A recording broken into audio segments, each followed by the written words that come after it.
On en voit de toutes les couleurs, mais surtout de partout.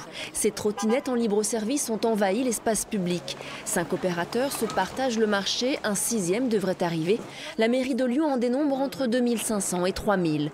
Outre une conduite parfois dangereuse, certains utilisateurs les abandonnent n'importe où. Il faut faire attention à ne pas les mettre devant les habitations, devant les portes d'entrée, devant les portes de garage. Mais là, en l'occurrence, je trouve que c'est accessible. C'est certes un peu en plein milieu, mais qu'il n'y a aucun souci. Moi, je trouve ça fait partie maintenant du paysage urbain. Bordeaux, Nantes ou Paris, les grandes villes réglementent, voire interdisent ces trottinettes. À Lyon, les élus vont créer une charte de bonne conduite que les opérateurs devront signer.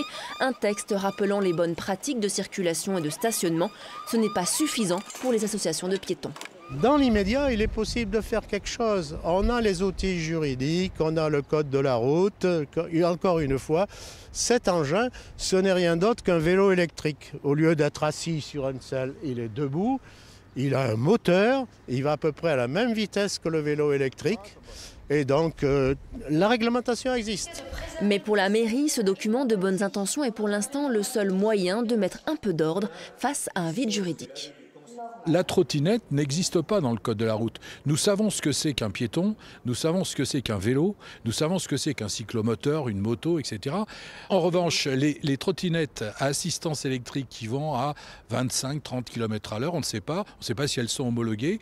On ne sait pas où elles doivent aller. Est-ce qu'elles doivent aller sur une piste cyclable? Est-ce qu'on a le droit d'être à deux? Est-ce qu'il faut un casque? Est-ce qu'il faut une chasuble? Enfin, il y a beaucoup d'interrogations.